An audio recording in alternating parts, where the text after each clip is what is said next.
Today we're going to be reacting to the 3 moments that made Ben Shapiro famous, and without further ado, let's get the video started.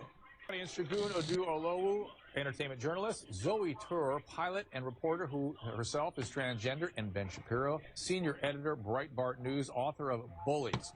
Ben, did she deserve this award? For what? For courageously coming forward, for having been an athlete of great prowess, and now fighting a new battle. What exactly is the battle? I mean, self-definition is what you do, and my baby's doing it 18 months old. I wasn't aware that you get a medal for it. To come out transgender is horribly difficult. It is the most difficult thing you can do. The most difficult thing you can do, that's like one of the stupidest things I've ever heard. There's a way more difficult things you could do, like billions. Been overseas, I've flown helicopter missions, surveillance missions, I've been shot, stabbed. Being brave is being yourself, and being transgender is about the bravest thing you can do. That's about the stupidest thing you could say. Did she deserve the award? Yes. Why are we mainstreaming delusion? It's not delusion. Why would you call it delusion? Because Caitlyn Jenner, I'll call him. They're looking at, like, he's just telling them, like, facts, and they're just looking at him like he's insane. Caitlyn Jenner. No, because it's her. You're not being polite to the pronouns. Because disrespectful. Okay, forget about the disrespect. Facts don't care about your feelings. It turns out that every chromosome, every cell in Caitlyn Jenner's body is male, with the exception of some of his sperm cells. It turns out that his brain structure is male. It turns out that he still has all of his male appendages. How he feels on the inside is irrelevant to the question of his biological sex. I don't agree with that. I'm not on that train. I'm not on that train. She wants to be called she. I'm going to call her she. I just have a problem with the message and the messenger. So, well, let's. If I wanted to be called, if I wanted to be called a blue whale, that doesn't mean I can identify as a blue freaking whale.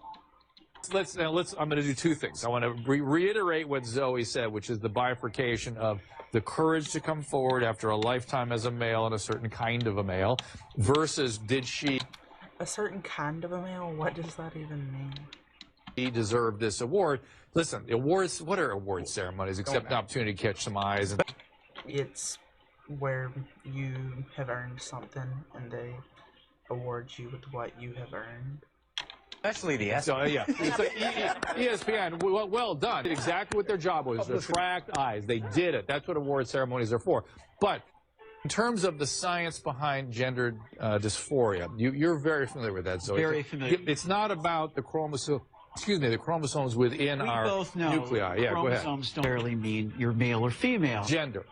With gender identity. Go ahead. No, so especially, but even so, you have a thing like Klinefelter's syndrome. So you don't know what you're talking about. You're not educated on genetics. You don't know what you're talking about. How do you know whether Ben knows what he is talking about or not? For all you know, he's the smartest person in this subject there is. Like, I doubt he is, but for all you know, he is. Are you going to discuss the genetics? No. What are your genetics? So I'd stay away from the genetics and back to the brain scans. You cut that out now, or you'll go home in an ambulance. You don't go home in an ambulance. Yeah, that seems mildly inappropriate for a political discussion. Yeah. No, I know. Well, but to be fair, to be fair, you're actually being rude. No. That's not fair. I'm sorry, it's not rude to say that someone who is biologically a male is a male. Someone who is biologically male is a male. But Mr. Shapiro, you knew very well that saying that to Zoe would be egregiously insulting. It's not a matter of insulting. So you're expecting him to go into about a subject and just completely disregard everything he is debating on the side of. That is stupid. Inflammatory. It is. No, sir, you're right. On paper, what is a fact is a fact, and I can't deny that. But you knew that going in, that just saying that to Zoe would be aggressively insulting. It's a matter of aggressively insulting. It is. The entire discussion. Telling him that threatening him is not aggressively insulting, and a stupid threat at that. You don't go home in an ambulance.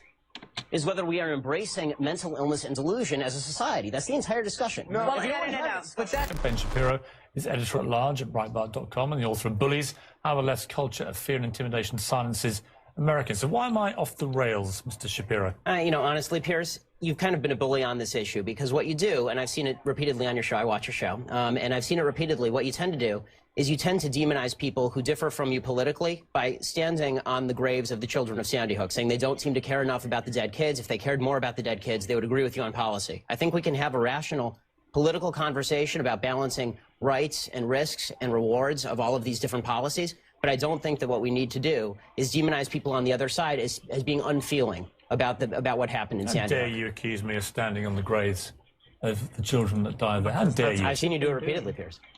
Like I said, Well, I mean, modern day he's not, but back then he done it a lot. how dare you?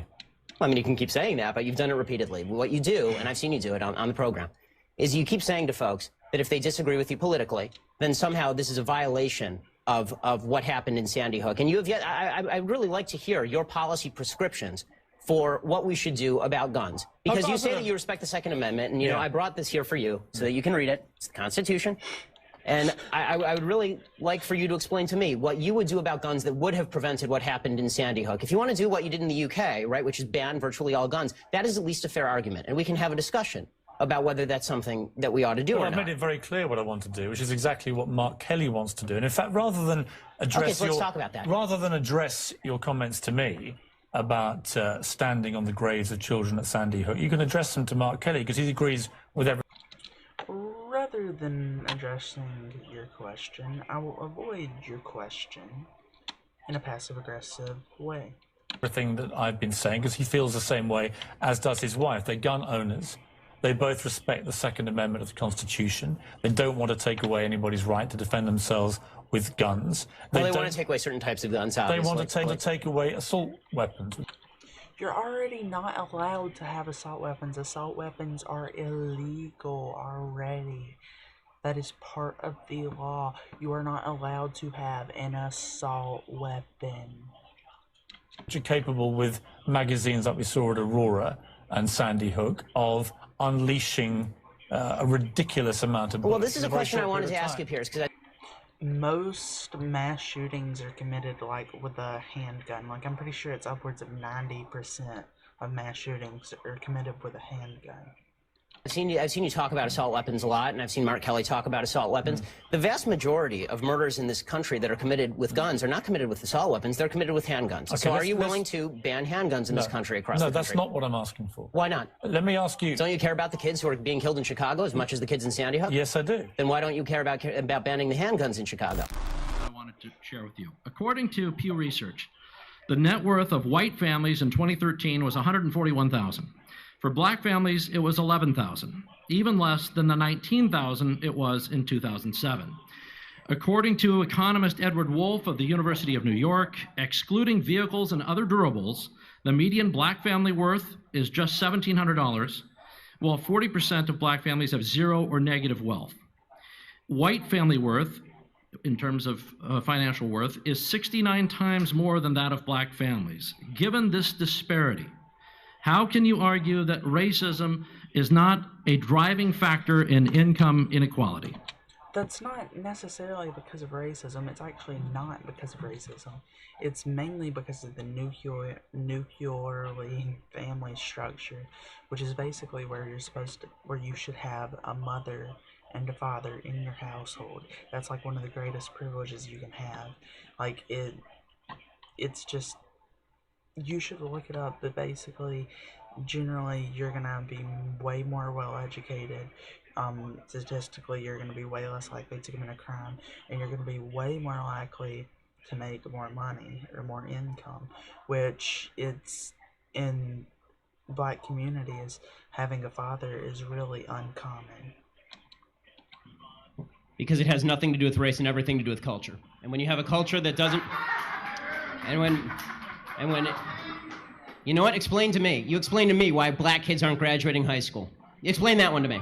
Explain to me why black kids are shooting each other in rates significantly higher. Explain why black kids are shooting each other in rates significantly higher than whites are shooting each other. Explain to me why 13% of the population is responsible for 50% of the murder. Explain to me why the number of black kids in prison, not for innocent reasons, not for walking down the street and getting pulled into a prison, is so high? Explain, if it has nothing to do with culture, explain to me why the single motherhood rate in the black community jumped from 20% to 70% in the same course of time that the civil rights movement has made such tremendous strides. Is America more racist now than it was in 1960? And if it is, please explain to me how that happened.